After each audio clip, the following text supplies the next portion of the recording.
Vaishali, and I'm reading from the book Substance of Homeopathy, book written by Dr. Rajan Sankaran. And chapter number 32, a brief introduction to the periodic table. The periodic table is classification of the chemical element in logical framework so that it is easier to understand the property of element and their reaction with each other. The foundation of the periodic table was laid by Dmitry Ivanovich Mendeleev.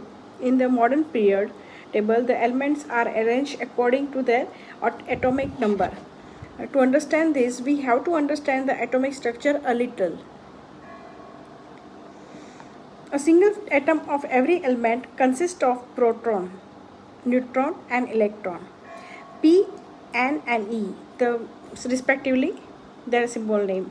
The proton have a positive charge plus, the neutron are a neutral, no charge, and electron have a negative charge. The proton and neutron form the nucleus of the atom, and whereas the electrons circle the nucleus in orbit, which they occupy in a specific manner. The first orbit can have a maximum of a 2 electron, the second orbit a maximum of a 8 electron, and the third a minimum of a 18 electron, and so on. The last orbit of every atom must have 8 electron to become a stable.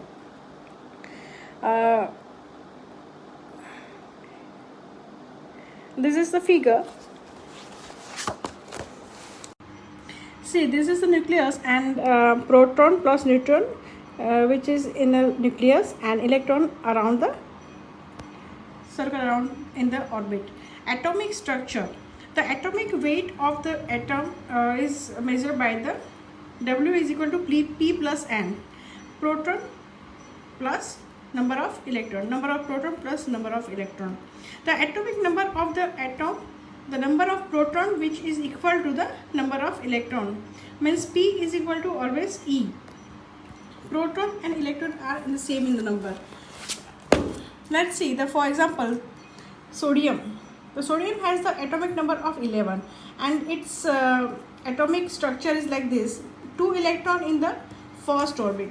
See, this is the first orbit, 2 electron. In second 8, and in last one 1. And it is a sodium atom. And if we take the potassium atom, which its atomic number is 19 and number of orbit are 4. Electrons occupying the orbit in the order of 2, 8, 8, 1, like this way. In first orbit there is a 2 electron, then 8, and 2. Oh, sorry, 1. This way potassium atom is happen. Thus we see that the potassium and sodium have 1 electron in the outermost orbit, and this is true of every 8 element. If we write all the elements in an ascending order according to their atomic number, then we can see that as we go higher in each line of the period, number of electron increase by 1, and the group 1 element all have 1 electron in their outermost orbit.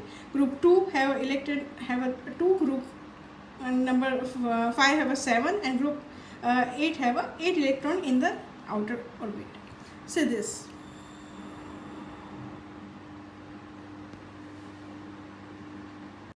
This is very significant because the property and chemical reaction are based on this.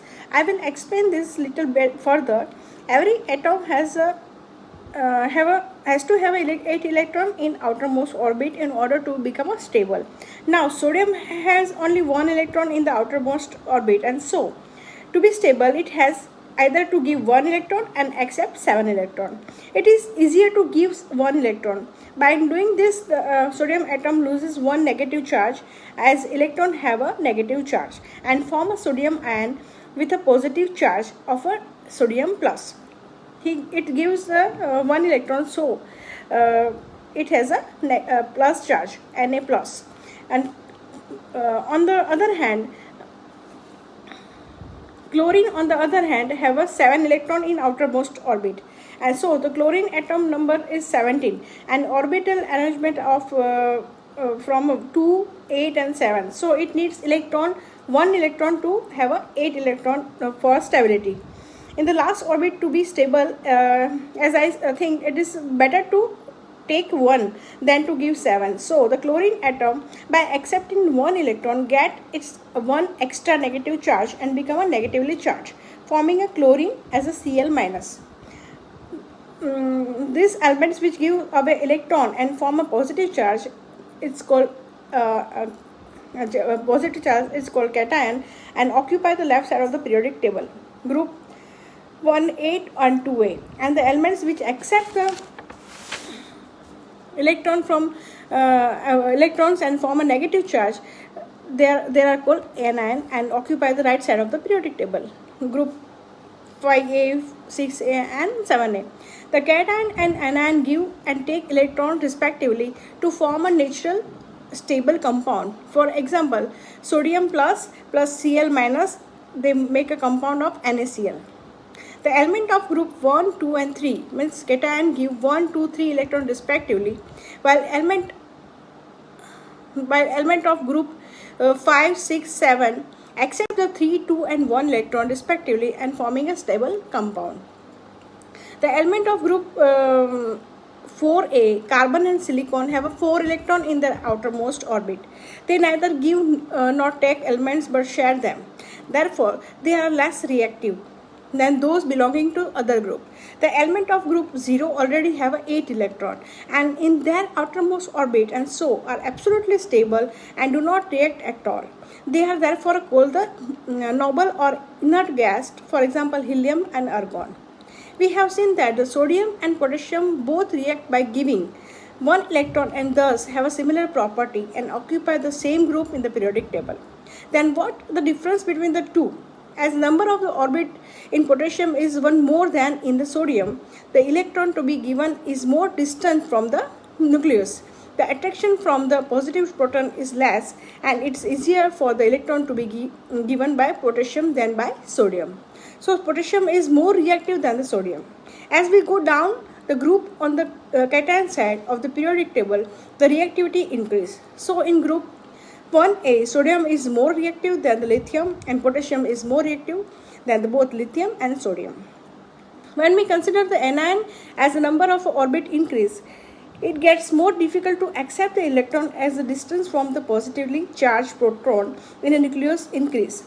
The attraction is less, therefore reactivity decrease. So as we go down group on the anion side of the periodic table, the reactivity decrease. For example, in group 5A, halogen group, fluorine is the most reactive and iodine is the less reactive. Conversely, fluorine is less stable and iodine is the more stable. So period 1 and period 2, cation group, if we go down, reactivity increase and stability decrease, while in anion group we go down, the reactivity decrease and stability increase. As we move from the group to another along the same line of the period, as the number of electrons to be accepted or donated increase and the reactivity decrease.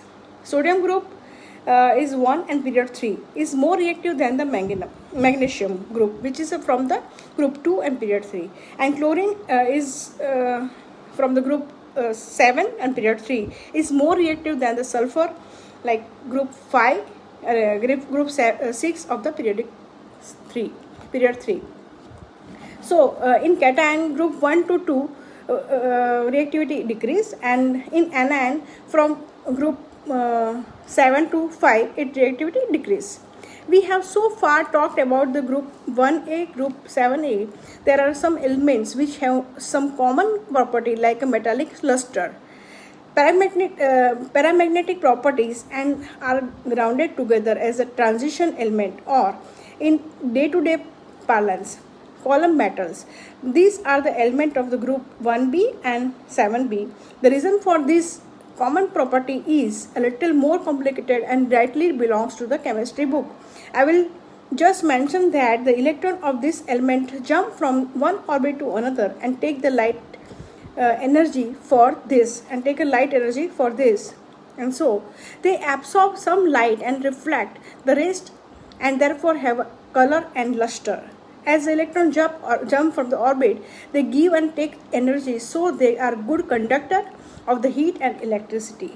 They have also much smaller atomic volume, are more compact, and so are hard.